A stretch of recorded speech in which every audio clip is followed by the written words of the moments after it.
Everyone, welcome to organic chemistry by Kiran. Haloalkane and haloarene का part 7 आज हम discuss करने वाले हैं। लास्ट लेक्चर तक हम SN1 के फैक्टर्स को डिस्कस कर रहे थे, उसी को कंटिन्यू करने वाले हैं आज इस लेक्चर में। होप आपने पूरा अच्छे से रिवाइज कर लिया होगा। Very good. नहीं किया होगा तो कर लेना आप, क्योंकि बिना करे तो फिर बात ही नहीं बनेगी ना। सिर्फ सुनते सुनते जाने से कुछ नहीं होगा, रिवाइज भी करना पड़ेगा आपको। तो स्टार्ट करें लेक्चर को। जैसा कि हमने बताया था लास्ट लेक्चर में कि आज हम सबसे पहले स्टार्ट करेंगे सॉल्वेंट को। तो सबसे पहले हमें ये समझना पड़ेगा what is solvent and the type of solvent. According to the polarity solvent दो टाइप के हैं। Number 1 is polar solvent, right, and number 2 is non polar solvent. अगर डायपोल मोमेंट किसी भी सॉल्वेंट का ज़ीरो नहीं हुआ तब तो वो होगा पोलर सॉल्वेंट, और अगर ज़ीरो हुआ तो वो क्या होगा, नॉन पोलर। मतलब according to polarity polar and non polar में हमने उसको डिवाइड कर दिया। नॉन पोलर के एग्जांपल हैं बेंजीन, टोलुइन, इस टाइप के जो स्ट्रक्चर होती है। CCl4 is also the non polar structure. ये क्या होते हैं, नॉन पोलर सॉल्वेंट होते हैं, राइट। पोलर को दो पार्ट में क्लासीफाई किया हुआ है। Number 1 is polar protic solvent and number 2 is polar aprotic solvent. देखो क्या डिफरेंस है दोनों में। पोलर प्रोटिक सॉल्वेंट जो होगा, पोलर प्रोटिक, पोलैरिटी तो म्यू इक्वल्स टू ज़ीरो ही, नॉट इक्वल्स टू ज़ीरो होगी, तभी तो वो क्या होगा, सॉल्वेंट पोलर होगा, राइट। प्रोटिक क्यों बोला कि अगर आपके सॉल्वेंट में रिमूवेबल हाइड्रोजन प्रेजेंट है, रिमूवेबल हाइड्रोजन अगर सॉल्वेंट में प्रेजेंट है then it is called as protic solvent. और आपको पता है जो हाइड्रोजन मोर इलेक्ट्रोनेगेटिव एटम के साथ अटैच होती है वो रिमूवेबल होती है। एग्जाम्पल में देखो, मैंने वाटर लिया हुआ है, इथेनॉल लिया हुआ है, एसिटिक एसिड भी आप ले सकते हो। तो जहाँ पे भी रिमूवेबल हाइड्रोजन प्रेजेंट होगी और सॉल्वेंट में पोलैरिटी भी होगी, वो सॉल्वेंट क्या हो जाएगा, polar protic solvent, right. Second type का पोलर एप्रोटिक है। तो यहाँ पे पोलैरिटी तो वही बात है, ज़ीरो नहीं होगी, बट यहाँ पे क्या हो जाएगा, जो हाइड्रोजन है जो हम फर्स्ट में रिमूवेबल बोल रहे थे वो रिमूवेबल नहीं होंगी। इस वजह से इसको क्या बोला जाएगा, पोलर एप्रोटिक सॉल्वेंट। इसके एग्जाम्पल है एसीटोन, DMSO, DMF। डिटेल में हम डिस्कस करेंगे पोलर एप्रोटिक को, राइट। यहाँ तक क्लियर हुआ। अकॉर्डिंग टू पोलैरिटी हमने डिवाइड कर दिया सॉल्वेंट को। तो नेक्स्ट पॉइंट पे आते हैं। पहले समझते हैं अपन व्हाट इज़ न्यूक्लियोफाइल।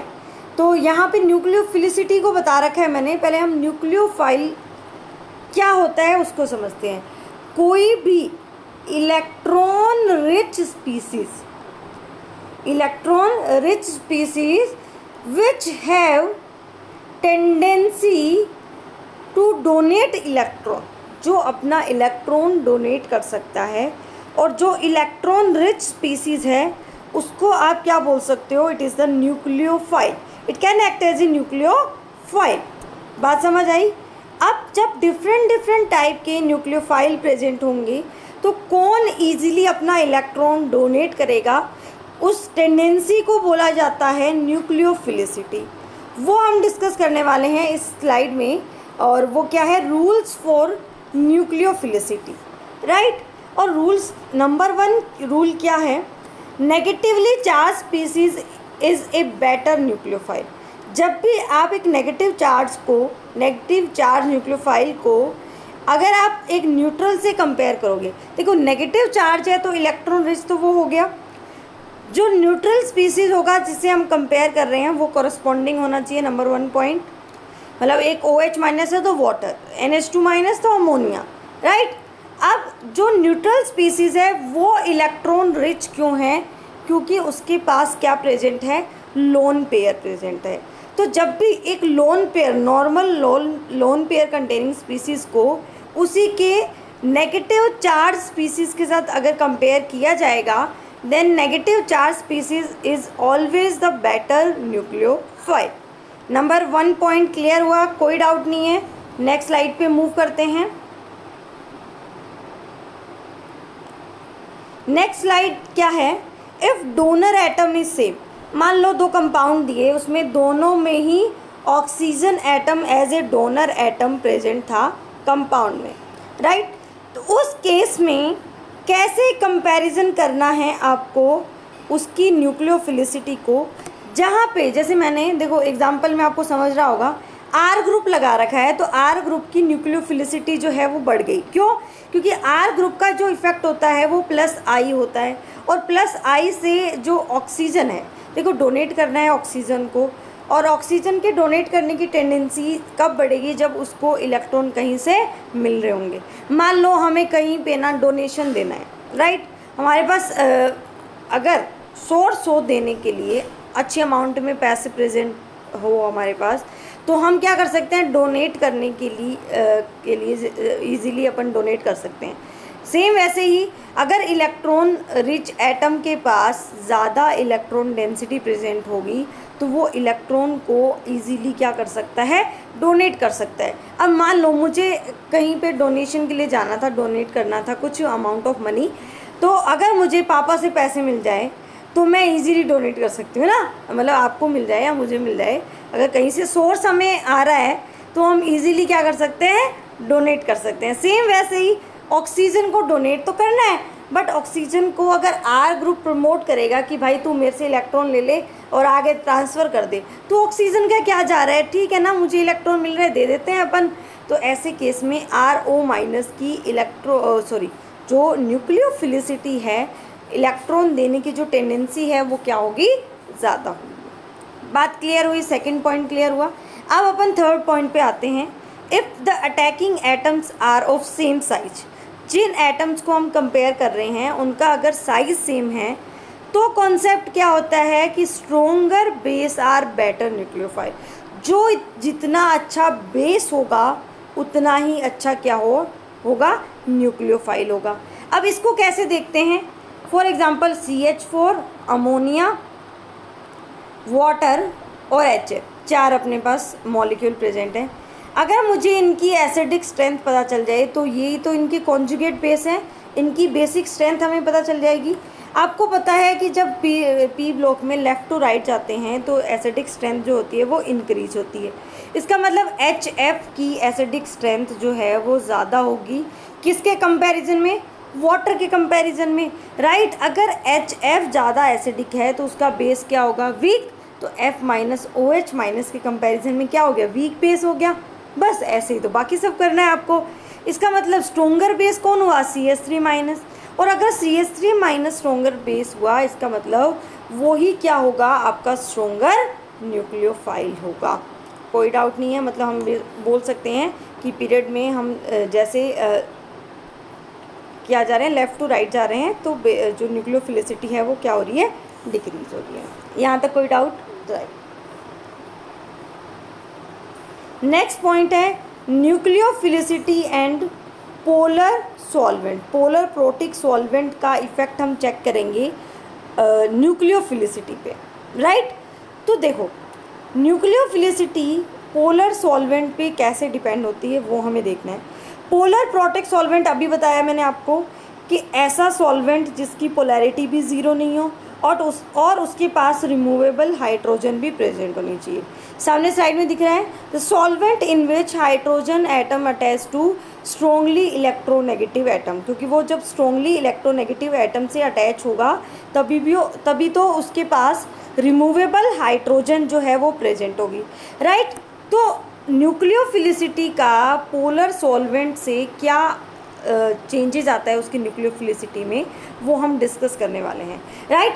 अगर कोई न्यूक्लियोफाइल प्रेजेंट है X-, अगर आपने सॉल्वेंट पोलर प्रोटिक डाल दिया, मान लो वाटर उसमें ऐड कर दिया, तो वाटर क्या करेगा, उस X- के साथ क्या कर सकता है, हाइड्रोजन बॉन्डिंग कर सकता है, राइट। वो उसको क्या कर सकता है, उस आयन को सोलवेट कर सकता है, सराउंडिंग में आ जाएगा, उसको स्टेबलाइज करने के लिए क्या हो जाएगा, यहाँ पे सोल्वेशन हो जाएगा। क्या हो जाएगा, सोल्वेशन। वाटर के मॉलिक्यूल सॉल्वेंट के मॉलिक्यूल क्या कर लेंगे, सराउंड कर लेंगे किसको, आपके X- को, राइट। तो चीज़ें क्लियर है यहाँ तक, ऐसा कुछ होगा। अब ऐसा कुछ होने से क्या होगा, देखो जो न्यूक्लियोफाइल जितना स्मॉल साइज में होगा उस पे जो चार्ज डेंसिटी है, देखो सब पे चार्ज तो नेगेटिव है ना, एक एक नेगेटिव चार्ज है, एक छोटा आयन है तो उस पे नेगेटिव चार्ज की डेंसिटी ज़्यादा होगी, राइट। अगर मान लो ये मेरे पास जो है ये बॉल है और इस बॉल पे ना हमें कोई भी पाउडर जो है वो स्प्रे करना है, राइट। पाउडर की जो अमाउंट है वो फिक्स है, आप पाउडर डाल रहे हो, राइट। एक स्मॉल बॉल पे डालोगे तो ज़्यादा स्प्रेड होगा और उसकी जो डेंसिटी है एक बड़ी बॉल पे क्या हो जाएगी, कम हो जाएगी। तो जितना न्यूक्लियोफाइल स्मॉल होगा उसकी चार्ज डेंसिटी उतनी ही क्या होगी, ज़्यादा होगी। इसका मतलब वो क्या होगा, स्ट्रॉन्गली सॉल्वेटेड होगा, क्योंकि जितनी चार्ज डेंसिटी ज़्यादा होगी ना उतना ही वाटर मॉलिक्यूल जो है वो जल्दी उससे इंटरेक्शन में आएगा। अब जितना इंटरेक्शन में आएगा इसका मतलब छोटा वाला तो घिर गया ना, किससे, वाटर से आ गया। अब वाटर अगर उसकी सराउंडिंग में आ गया तो उसने तो उसको क्या प्रोवाइड कर दी, स्टेबिलिटी। अगर उसको स्टेबिलिटी प्रोवाइड कर दी वाटर ने तो वो बोलेगा भाई मैं क्या करूँगा रिएक्ट करके, मैं तो स्टेबल हो गया। तो smaller nucleophile does not act as a good nucleophile, उसको ज़रूरत ही नहीं है, मतलब उसको लगेगा नहीं कि मुझे अटैक करना चाहिए क्योंकि मैं क्या हो गया, ऑलरेडी स्टेबल हो गया। मतलब जब भी हैलाइड को आप एक्वस कर देते हो, उसमें वाटर डाल देते हो तो स्मॉल आयन ज़्यादा सॉल्वेटेड हो जाता है, जिसकी वजह से उसकी न्यूक्लियोफिलिसिटी क्या हो जाती है, कम हो जाती है। मतलब जैसे हम I- की तरफ मूव करेंगे तो उसकी न्यूक्लियोफिलिसिटी क्या हो जाएगी, ज़्यादा हो जाएगी। क्लियर हुआ, समझ आया आपको, वेरी गुड। तो जब भी पोलर प्रोटिक सॉल्वेंट में न्यूक्लियोफिलिसिटी को देखा जाएगा then I- is always the better nucleophile as compared to Br- then Cl so on F, right. कोई डाउट नहीं, आगे चले, समझ आ रही है सारी चीज़ें, राइट। अब बात क्या कर रहे थे पोलर प्रोटिक सॉल्वेंट की, तो क्या बोला जा रहा है कि वाटर जो आपका सॉल्वेंट है वो सबसे बेस्ट सॉल्वेंट बोला जाता है। क्यों बोला जाता है, क्योंकि उसका जो डाई इलेक्ट्रिक कांस्टेंट की वैल्यू होती है जिसकी वजह से वो सॉल्वेट कर देता है एनायन को, उसकी वैल्यू होती है 81, बहुत ज़्यादा होती है। इस वजह से वो कोई भी पर्टिकुलर X- को जल्दी सॉल्वेट करता है। तो जो आयोनाइजिंग पावर है ऑफ सॉल्वेंट की, उसका ऑर्डर कुछ ऐसा होता है, वाटर सबसे ज़्यादा होता है, देन एसिटिक फॉर्मिक एसिड, फिर methanol, ethanol and acetic acid. इस टाइप का जो ऑर्डर है वो फॉलो होता है, राइट। और मेन पॉइंट क्या है कि जो पोलर सॉल्वेंट है वो ऑलवेज फेवर करते हैं कौन सी रिएक्शन को, SN1 रिएक्शन को, क्योंकि आपको मैंने SN1 के टाइम बताया था कि वाटर जब जैसे ही X जो हेलोजन बाहर निकलेगा तो वो कार्बोकेटाइन को क्या करता है, स्टेबल करता है, और स्टेबिलिटी प्रोवाइड करने के साथ साथ वही वीक न्यूक्लियोफाइल जो होता है वो एज ए न्यूक्लियोफाइल भी रिएक्ट करता है। तो इस रिएक्शन को SN1 को सॉल्वेशन भी बोला जाता है। और अगर आप पोलर सॉल्वेंट यूज़ करते हो, जितना अच्छा पोलर सॉल्वेंट यूज़ करोगे उतनी ही SN1 रिएक्शन की जो रेट है वो क्या हो जाएगी, आपकी ज़्यादा हो जाएगी, राइट। चीज़ें क्लियर हुई, पीछे का कॉन्सेप्ट भी हमने डिस्कस कर लिया। आगे चलते हैं, आगे बात कर रहे हैं अपन पोलर एप्रोटिक सॉल्वेंट की। अब पोलर एप्रोटिक सॉल्वेंट क्या होता है, ऐसा सॉल्वेंट जिसके पास रिमूवेबल हाइड्रोजन प्रेजेंट नहीं हो, मतलब वो प्रोटॉन को रिलीज़ नहीं कर सकता, मतलब उसके पास hydrogen does not attach with the more electronegative atom. ऐसे सॉल्वेंट को क्या बोला जाता है, polar aprotic solvent, right. Polarity तो ज़ीरो नहीं होगी, पोलर एप्रोटिक सॉल्वेंट की हम बात कर रहे हैं। अब एग्जाम्पल भी इम्पोर्टेंट है तो समझते जाते हैं, क्योंकि एग्ज़ाम में ना एरो के ऊपर डायरेक्ट ऐसे सॉल्वेंट लिखा हुआ आ जाता है तो समझ में आना चाहिए हमें। तो पहला एग्जाम्पल है DMSO, dimethyl sulfoxide. Structure कुछ इस टाइप की होती है, dimethyl sulfoxide SO, right. DMF, dimethyl formamide, NN dimethyl होता है, ये N की पे फॉर्मेमाइड तो ये होगा ना, ये होता है फॉर्मिक एसिड, इसका एमाइड बनाओ और उसके NN पे डाई मिथाइल लगा दो तो ये क्या बन गया, डाई मिथाइल फॉर्मेमाइड। नेक्स्ट क्या है, DMA, डाई मिथाइल एसिटेमाइड, ये हो गया एसिटेमाइड, उसके NN पे डाई मिथाइल लगा दिए तो ये क्या हो गए, DMA हो गए। ये सारे सॉल्वेंट क्या होते हैं, पोलर एप्रोटिक सॉल्वेंट होते हैं। चीज़ें क्लियर है, एग्जाम्पल आप ध्यान रखना, हमेशा काम आएगा आपके आगे भी। अब क्या होता है कि जब न्यूक्लियोफिलिसिटी को इन एप्रोटिक सॉल्वेंट की प्रेजेंट में जब कंपैरिजन किया जाता है तो जो सॉल्वेंट होते हैं वो न्यूक्लियोफाइल को सॉल्वेट नहीं कर पाते, क्योंकि उनके पास इतनी पोलैरिटी नहीं होती, इतनी हाइड्रोजन जो होती है वो रिमूवेबल भी नहीं होती, इस वजह से वो उसको सॉल्वेट नहीं कर पाता। तो यहाँ पे कॉन्सेप्ट लगता है बेसिसिटी प्रोपोर्शनल टू न्यूक्लियोफिलिसिटी। जो जितना अच्छा बेसिक होगा आपका एनायन उतना ही अच्छा क्या होगा, वो न्यूक्लियोफाइल होगा। तो FClBr- में अगर अच्छा बेस देखा जाए तो F- is the stronger base as compared to Cl-। तो हम ये बोल सकते हैं कि जैसे जैसे हम I की तरफ मूव कर रहे हैं तो न्यूक्लियोफिलिसिटी क्या हो रही है, डिक्रीज़ हो रही है। इसका मतलब F- सबसे स्ट्रोंगर आपका न्यूक्लियोफाइल भी हो गया, बेस भी हो गया in the presence of polar aprotic solvent, right. अगर हम डिफरेंस क्लियर करें तो पोलर प्रोटिक सॉल्वेंट में तो I- एक्वस स्टेट में सबसे अच्छा न्यूक्लियोफाइल था और एप्रोटिक में F- सबसे अच्छा न्यूक्लियोफाइल है, राइट। चीज़ें समझ आई। आगे चलें, अपन नेक्स्ट रिएक्शन को स्टार्ट करते हैं।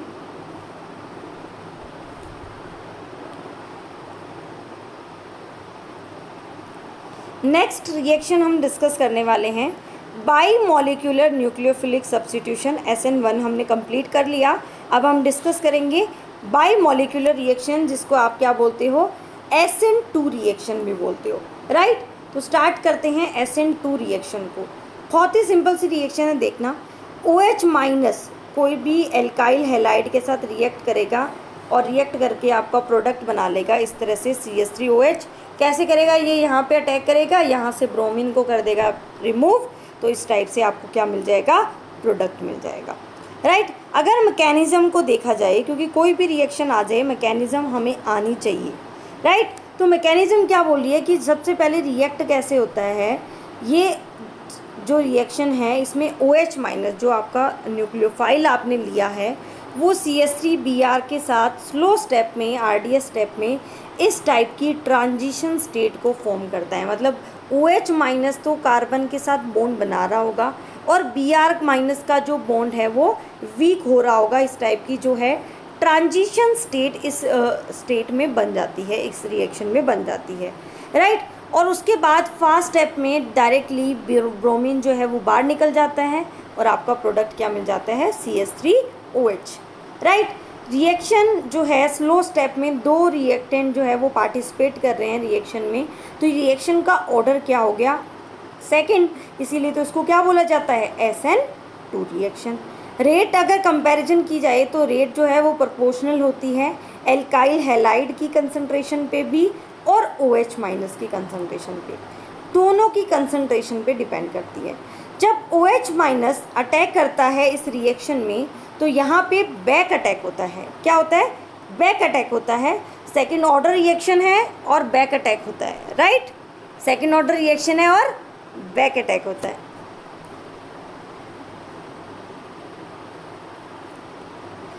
राइट। अब हम डिस्कस करेंगे इस रिएक्शन की स्टीरियोकेमिस्ट्री को। देखो, न्यूक्लियोफाइल अटैक करेगा opposite side to the leaving group. देखो, अब किसी को बाहर निकालना है, मान लो पीछे से अटैक करोगे, पीछे से धक्का दोगे उसको तो जल्दी बाहर निकल जाएगा वो। ऐसा ही काम करता है न्यूक्लियोफाइल। स्ट्रोंगर न्यूक्लियोफाइल यूज़ किया जाता है ऑलवेज SN2 रिएक्शन में। तो वो इस तरह से क्या करता है, बैक अटैक करता है कि चलो इसको बाहर निकालते हैं, यहाँ से बैक अटैक करके और यहाँ से ब्रोमीन को बाहर निकालता है, राइट। तो जब बैक अटैक होता है और बैक अटैक करने के बाद जो स्ट्रक्चर मिलती है उसमें कॉन्फ़िगरेशन जो है वो रिएक्टेंट का प्रोडक्ट में आते टाइम बिल्कुल चेंज हो जाता है, अपोजिट हो जाता है। इस वजह से इसको क्या बोला जाता है, inversion in configuration. So during the SN2 reaction हमें क्या मिलता है, इन्वर्जन इन कॉन्फ़िगरेशन मिलता है और इसको क्या बोला जाता है, वॉल्टन इन्वर्जन। समझ आ रही है ना चीज़ें, बैक अटैक हुआ है तो इन्वर्जन हुआ है। कैसे देखते हैं, कैसे हमें रिएक्शन में इसको परफॉर्म करना है, मैं आपको एग्जांपल देके बताऊंगी। आप बिल्कुल टेंशन मत लो, मैं एग्जांपल देके आपको बताती हूँ कैसे करना है। देखो, फॉर एग्जांपल ये आपको एल्काइल हैलाइड दिया, OH- की रिएक्शन करानी है, SN2 रिएक्शन है। तो आप बैक अटैक कैसे कराओगे, ये OH माइनस यहाँ अटैक करेगा, जैसे बैक अटैक करेगा तो ब्रोमीन तो पीछे से बाहर निकल जाएगा, तो OH तो पीछे वाली डायरेक्शन पे आ जाएगा, तो OH आ गया यहाँ, तो जैसे ही ब्रोमीन बाहर निकलेगा तो यहाँ का H जो है वो क्या हो जाएगा, यहाँ पे ट्रांसफ़र हो जाएगा। तो अगर मैं फर्स्ट और सेकंड को कंपेयर करूँ तो लीविंग ग्रुप ने जिस पोजीशन से लीव किया उसकी अपोजिट डायरेक्शन में कौन आ रहा है, आपका इनकमिंग न्यूक्लियोफाइल आ रहा है। इसी प्रोसेस को क्या बोला जाता है, वॉल्डन इन्वर्जन या इन्वर्जन इन कॉन्फ़िगरेशन। जनरली जितने भी स्ट्रक्चर होती है उनमें जो कॉन्फ़िगरेशन होता है वो क्या मिलता है, आपको चेंज मिल जाता है। एक एग्जांपल अगर हम और लें तो OH माइनस यहाँ पे अगर मैं इस स्ट्रक्चर में सेकेंड वाले स्ट्रक्चर में कंपेयर करूँ तो OH माइनस यहाँ अटैक करेगा। अगर यहाँ अटैक करेगा तो ये क्या करेगा, इस पोजीशन पे आएगा और H को उधर ट्रांसफ़र करेगा। तो देखो सेम कॉन्सेप्ट हुआ है, OH यहाँ आ गया और H आपको यहाँ पे मिल गया। तो इस टाइप से आपको हमेशा SN2 रिएक्शन को परफॉर्म करना है। समझ कैसे आएगा SN2 रिएक्शन, जैसे ही आपको वीक सॉल्वेंट वाटर इथेनॉल ये सब मिले और तो आपको SN1 रिएक्शन को फेवर करवाना है, वो करवानी है रिएक्शन। अगर स्ट्रॉन्गर न्यूक्लियोफाइल या एनाइनिक न्यूक्लियोफाइल दिया हुआ होता है तो हम ऑलवेज कौन सी रिएक्शन कराते हैं, SN2 रिएक्शन कराते हैं। राइट, चीज़ें क्लियर है। अब हम डिस्कस करेंगे इसके नेक्स्ट पॉइंट को। चलो स्टार्ट करते हैं, क्या है क्वेश्चन है नेक्स्ट पॉइंट में, डायरेक्टली ले लें। हाँ क्वेश्चन है, बहुत अच्छा सा क्वेश्चन डिस्कस करने वाले हैं, मज़ा आ जाएगा आपको समझ के। बहुत अच्छी एप्लीकेशन है। क्वेश्चन समझो, एक बार पढ़ो आप अच्छे से, ट्राई करो एक बार, वरना बहुत अच्छा क्वेश्चन है। ऑप्टिकली एक्टिव 2-आइडोब्यूटेन स्ट्रक्चर आपको बनानी आनी चाहिए। On treatment with NaI in acetone एक प्रोडक्ट मिल रहा है which does not show optical activity why. NaI and acetone, इतना मैं हिंट दे देती हूँ आपको, NaI एंड एसीटोन से SN2 रिएक्शन परफॉर्म होती है और जो कंपाउंड हमने लिया है वो भी ऑप्टिकली एक्टिव ही है। बट प्रोडक्ट अगर आपको मिला वो ऑप्टिकल एक्टिविटी शो नहीं कर रहा, सोच के बताओ। 2-3 मिनट का टाइम ले लो, 4 मिनट का ले लो, सोच के बताओ अच्छे से। बहुत अच्छा क्वेश्चन, वीडियो को पॉज करके सोच लो, है ना, ऐसे 5 मिनट अपन वेस्ट नहीं करेंगे। सोचो क्या होगा। देखो करेंगे डिस्कस। 2-आइडोब्यूटेन की स्ट्रक्चर अगर बनाएं अपन इस तरह से ऑप्टिकली एक्टिव अगर हमें बनाना है तो ये CH3 लगा दिया, यहाँ पे H, ये C2H5, ये हो गया ऑप्टिकली एक्टिव। राइट, तो देखो क्या होता है, आप जब 2-आइडोब्यूटेन की रिएक्शन कराते हो NaI एसीटोन के साथ, राइट, तो क्या होता है, NaI एसीटोन में न्यूक्लियोफाइल तो I- ही होगा, रिएक्टेंट में भी लीविंग ग्रुप I- ही है, मतलब I- जाएगा, I- आएगा। जैसे मान लो इस I- ने अटैक किया तो प्रोडक्ट मिला ये, और I- जो है वो रिमूव हो गया। राइट, अब इस I- को क्या पता कि मुझे वापस से रिएक्ट नहीं करना, दोनों है तो एक जैसे ना, तो ये बोलेगा चलो भाई मैं भी अटैक कर लेता हूँ, बैक अटैक, इसको बाहर निकाल देगा। मतलब यहाँ पे ना रिएक्शन रिवर्सिबल हो जाएगी, एक I- आएगा, दूसरा I- निकल जाएगा, एक I- आएगा, दूसरा I- निकल जाएगा। तो क्या होता है यहाँ पे रिवर्सिबल रिएक्शन होने की वजह से ये और ये वाला जो प्रोडक्ट है, जो अगर आप ध्यान से देखो ना तो ये दोनों एक दूसरे के एनेंशियोमर हैं और दोनों तरफ जाने की टेंडेंसी भी इक्वल है क्योंकि दोनों I- है, तो इनका 50-50% सोल्यूशन बन जाएगा। और 50-50% सोल्यूशन अगर बन जाएगा तो सोल्यूशन क्या हो जाएगा, रेसिमिक मिक्सचर। इसी को क्या बोला जाता है, रेसिमाइजेशन। मतलब देखो यहाँ पे SN1 रिएक्शन नहीं हुई, रिएक्शन हुई SN2, बट फिर भी क्या हो गया, रेसिमाइजेशन हो गया। मैं बोल रही थी ना मज़ा आएगा क्वेश्चन का सॉल्यूशन देखने पे। ओके, आज मुझे लगता है इतना ही करते हैं अपन। एक क्वेश्चन आपको होमवर्क ले देते हैं, उसको आप करना अच्छे से। नेक्स्ट क्वेश्चन आपका स्क्रीन पे है। नेक्स्ट, ओहो आंसर ही दे दिया क्या मैंने, फिर तो हम डिस्कस ही कर लेते हैं। हटाओ इसको, ऐसे करो। SN2 reaction at asymmetric carbon of A compound always give, क्योंकि एसिमेट्रिक मतलब ऑप्टिकली एक्टिव कार्बन पे जब SN2 रिएक्शन होगी तो प्रोडक्ट क्या मिलेगा वो आपको बताना है। एनेंशियोमर मिलेगा, product with opposite optical rotation, mixture of diastereomer और सिंगल स्टीरियो आइसोमर। चलो आपको अगर आंसर दिख भी रहा होगा ना तो भी आप सोच के मुझे बताना नेक्स्ट लेक्चर में कि कैसे होगा, क्योंकि मुझे पता है आप कंफ्यूज हो गए, दो ऑप्शन में तो एटलीस्ट कंफ्यूज हो गए। ओके स्टूडेंट, आज के लिए इतना काफ़ी है, इतना रिवाइज कर लेना अच्छे से। नेक्स्ट लेक्चर में मिलते हैं अपन। Thank you for watching, all the best, bye.